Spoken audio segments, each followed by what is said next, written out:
mong Incognito. Anong i-expect ng viewers sa bago mong character dito? Well, definitely it's a very different genre altogether. So I feel like the feel of the show is very different. And yung character ko as a whole, she's an attorney. She has a lot of layers emotionally. But I feel like the main thing in terms of acting-wise siguro, yung napapansin kong difference is dito, na-challenge ako sa restraint. Kasi I feel like with Direk Froy, Direk Dado, and I, we're very careful in plotting the scenes wherein Erica is able to really show her vulnerability. We want to show that Erica is the type of character na hindi masyadong emotional. Which I feel like is quite far from a lot of the characters that I've played before, and even Max in Incognito was a bit more showy than Erica is. So I feel like in terms of comparison, for me, yun yung challenge ko dito. Okay, thank you so much, Kyla. Up next, the question is for Charlie. From Alan sa Consors Photog pa rin, this is your comeback teleserye after you got married. So, kamusta ka naman being a wife? Na-miss mo ba ang acting? At paano ka nakaka-relate sa character mo dito? Sir Alan, thank you. Actually, hindi naman ito yung first time kong ginawa after I got married. May mga nagawa din ako pero hindi pa lang lumalabas. Pero siguro ito yung first time ko na yung character ko din as a wife. So, yeah, nakaka-relate ako in terms of yung companion dynamics din namin ni Ives. Medyo ganun din kami talaga ni Gardo. And siguro, yun yung mga nagpadali din. Kasi hindi ko rin ma-imagine paano siya gagawin kung hindi ko pa na-experience, diba? Tapos, syempre, iba din kasi hindi naman ako teacher sa tunay na buhay. Oo, pero siguro nakaka-relate din ako na yung character ni Beth kasi may pagka-light, tapos may pagka-outspoken siya. So, I believe ako din talaga yun sa totoong buhay. So, ayun. Thank you, Sir Alan. Thank you so much, Charlie. This next question is from Albert of Chicanes, and it's for Janela, Sue, Kyla, and Charlie. So, the project features 4 strong female leads. How would you describe the collective energy or atmosphere on set, especially when all 4 of you were shooting intense scenes together? Sue, do you want to start? Aamin na po kami ngayon. Napakahirap po mag-eksena. Pagkaibigan mo yung mga ka-eksena mo. Grabe, pag kaming apat na yung nagsama-sama, you can ask our director, sumasakit po yung ulo nila sa amin. Sabi ni Direk Froy last time, tama nga si Direk Dado, pag nagsama-sama kami, it just goes to show how much we enjoy what we're doing, how excited we are to be together and actually do scenes together. I'm so happy to be working with all of these girls and itong mga boys namin na napakahusay. At talaga po, promise, ginalingan po namin sa serye na to. I'm sure mag-e-enjoy talaga kayo. Ayun, ang energy namin, most of the time, magtatawanan kami, pero pag action, game na kami, game face on, we're ready, we know our characters, and excited na kami talaga na mapanood ng mga tao. Thank you, Sue. Janela? Ayun, nasabi na niya. Pero ayun, kahit nagtatawanan kami, to add to that, grabe din yung namin kapag mga emotional scenes. Talagang nagbabatuhan kami ng energy. Ang sarap-sarap pala na nagsusuportahan kami na magagaling lahat ng kasama mo tapos nagpo-flow lang ng maganda yung emotions, yung energy. Ang sarap maka-eksena ng tatlong to. Kahit na ang hirap. Ang hirap pag nagtititigan ka. Bigyan ng tawa, yun yung challenging pala.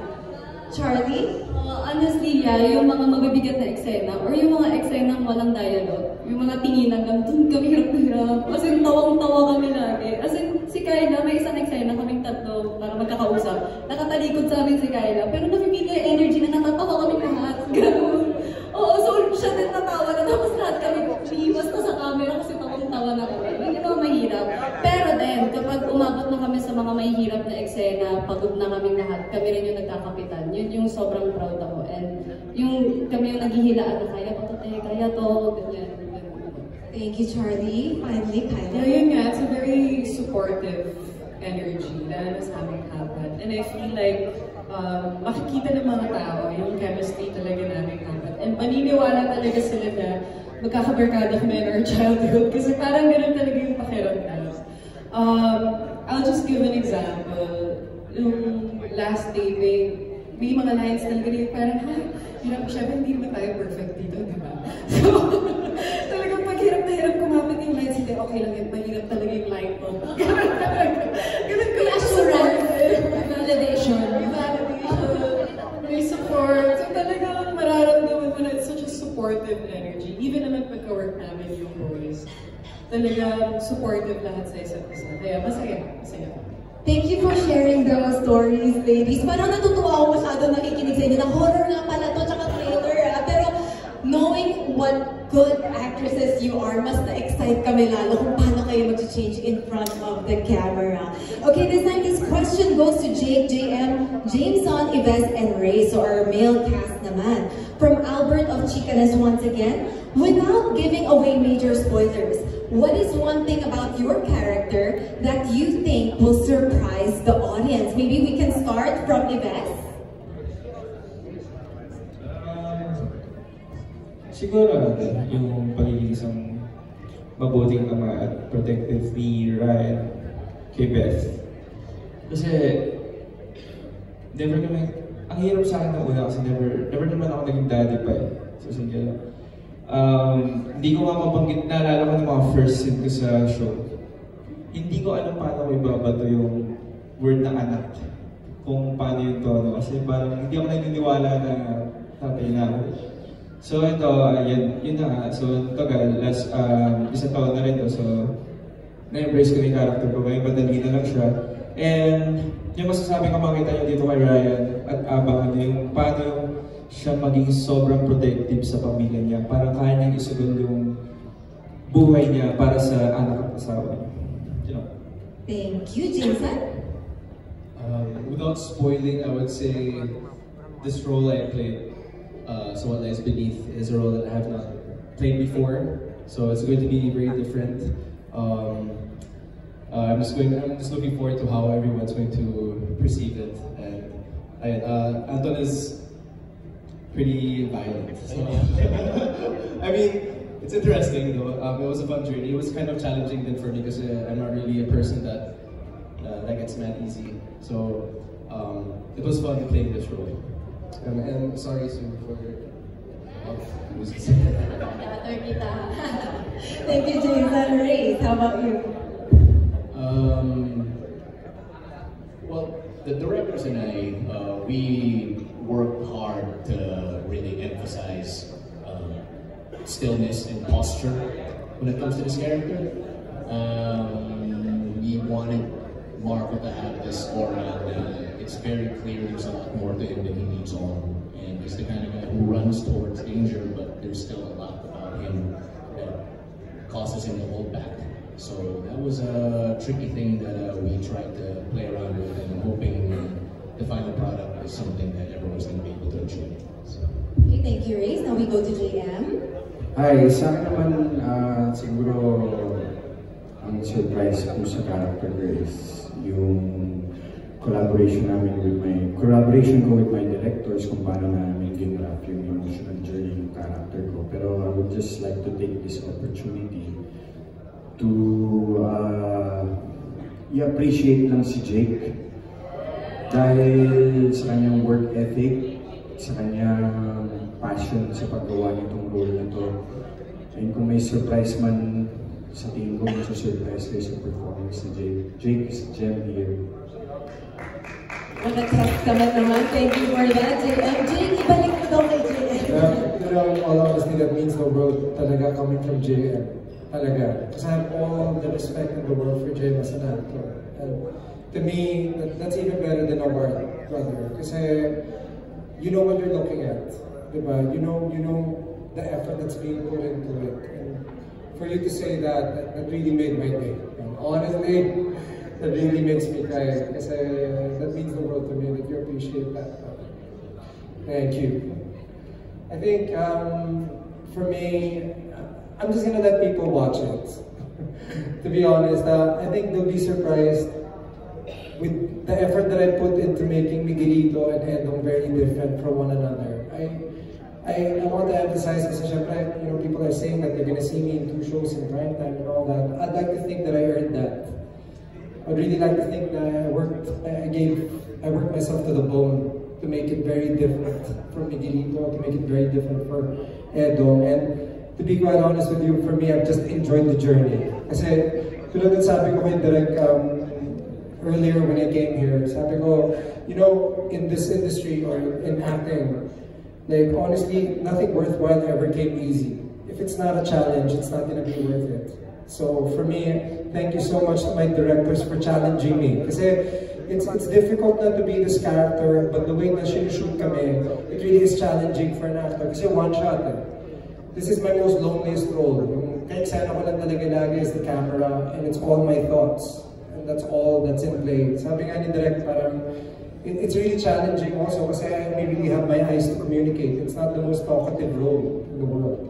So it's looks, it's feels, it's the energy, it's the atmosphere that you bring to the set. So thank you, Jay, for noticing that. Because I really, you know, for me, I just try to stay as focused as I can in this character because it's very different from who I am.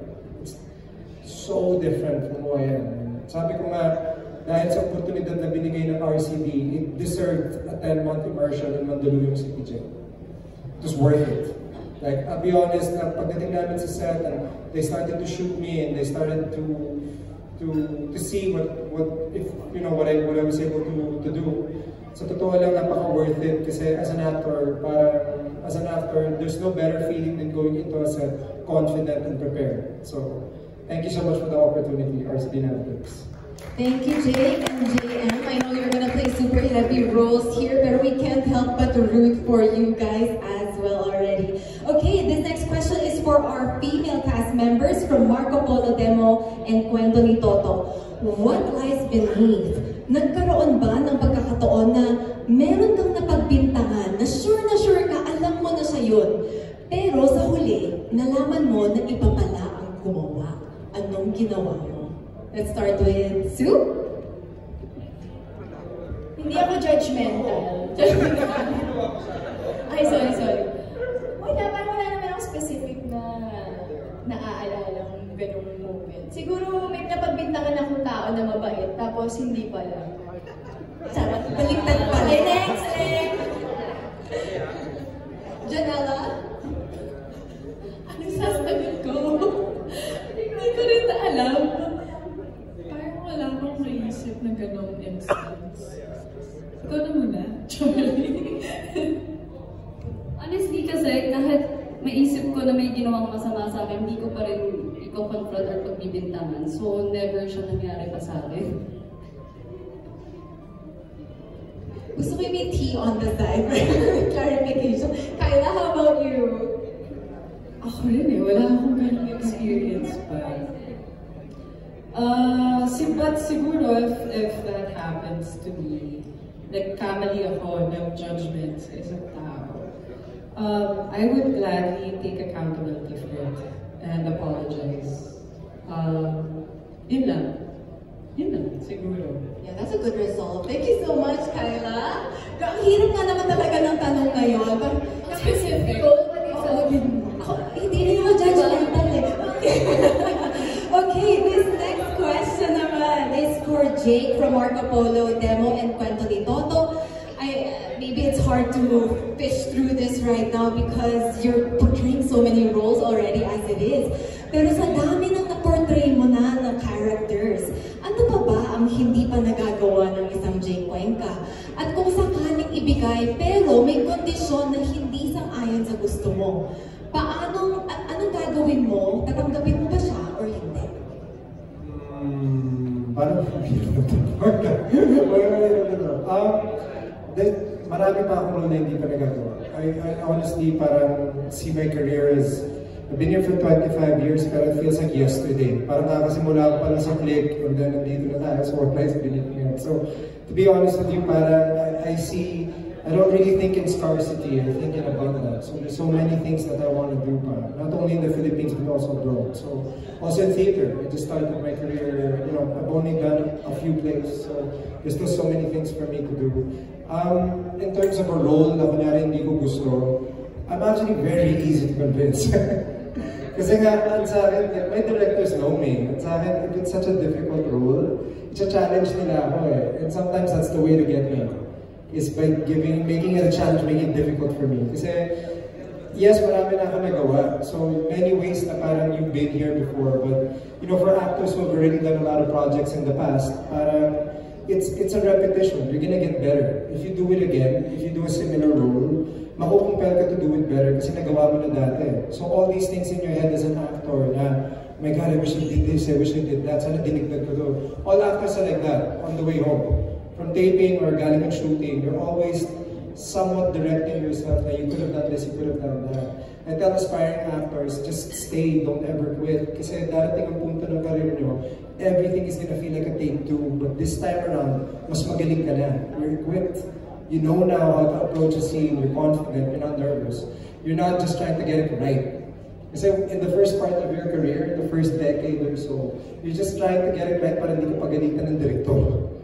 But then in the second part of your career, it feels like it's a take two, and now you know what to do. Now you know exactly how you want to do it, all the corrections that you had in your head, you're able to apply. So I say for other actors who are struggling, or aspiring actors who are having a hard time getting in, just don't ever quit, because your time will come. And when your time comes, it's going to be glorious, because you're going to be amazing, and you're going to be good and excellent. And you know, for all actors, what we all should strive for is excellence. Kasi doon natin iangat ang industriya natin eh, diba? That's how we're gonna bring the industry up together, right? By striving for excellence. And I can say in this set, wala kaming eksena na pinabayaan. We didn't have one scene na hindi namin kinerer and was excellent with it. So, yun po. Sana po supportahan ninyo October 7. Thank you po. Thank you so much, Jake. Okay, a lighter question naman this time, and let's start with the ladies from Rene Bonoan of Bandera. How far will you go for friendship? So let's just choose na lang siguro na ikaw ba yung type of friend na pagtatakpan mo yung kaibigan mo kapag may nakagawa ng kasalanan or hindi mo ito tolerate? Let's start with Kyla naman kasi minamataan na ako ni Sue. Well, ako, I really value my friendships and I keep my circle really small. But ako kasi, I'm a reliable friend, but I'm also not one to tolerate pag may ginagawang mali yung kaibigan ko. Because I don't think you're being a true friend to that person if you just watch them do bad things and then let them fall apart or do something that will incriminate them as a person. So, yeah. Thank you, Kyla. How about you, Charlie? Kasi kapag nakita ko na may mali or may mali siyang ginagawa, sinasabi ko din agad. And kapag tinuloy pa rin niya na yung mali na kinonfront about it, well, mag-iba na ng landas. Ganun talaga. Kasi nagkaiba na kami ng values. So you're very decisive in that regard. Thank you, Charlie. How about you, Janela? Ako, I think my strength as a friend is that I'm a really good listener. So I'm gonna listen to everything nila. Kung may kailangan kang sabihin, nagawa mo, whatever, I'm gonna listen. But after that, sobrang i-real talk ko yung friend ko. Real talk talaga. Real talker talaga ako. Sasabihin ko talaga kung ano yung... what's up? I'm gonna say what's up. Yeah. Thanks, Janela. Miley, too? Yeah, I think napaka-important ng honesty sa friendship. Hindi pwedeng sakay ka lang sakay sa kung anong gusto ng kaibigan mo. Iba din yung input mo sa buhay niya eh. Kaya kanya kaibigan kasi may power ka para baguhin kung ano man yung iniisip niya. Or hindi naman para baguhin, para mas maintindihan niya yung sitwasyon. Palalimin mo palalo yung explanation mo, hindi ganun kalinaw sa kanya. More than love relationships, I think friendships are the most important. You don't get anything out of it, but just trust and love, really. Hindi mo naman makakasama sa bed yung best friend mo, di ba? Hindi mo naman siya makakasama everyday ng buhay mo, kasama mo sa bahay. Pero yung pagmamahal ng isang kaibigan, I think it's one of the most important kinds of love.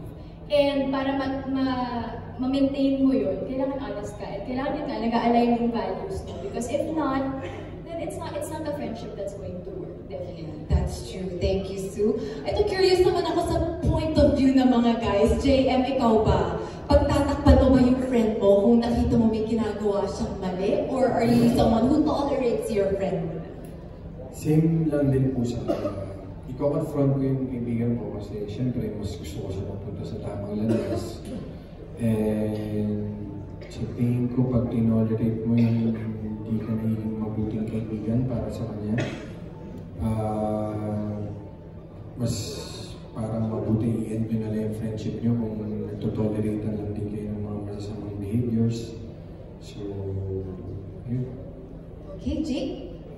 Are you the type of friend na pagtatakpan mo siya kung nakita mo may ginagawa siyang mali? Or you're gonna be upfront and call him out? I'm not an enabler kasi talaga. But for me, if I see something, I truly call him out. I'm a very accountable person. And ako, I have no problem saying when I make a mistake. So, I expect the same thing from my friends or people I know. So, if I see something wrong, I usually really call it out. Thank you, Jake. Jameson, ikaw ba? Male perspective on this issue. Yeah, I mean, I would say most of the time I would. If it's something light situation, you know, to help my friend, I probably will. But most of the time, if it will affect other people and something serious, then yeah, I will do what's supposed to be done. Okay, thank you, Jameson. Ives?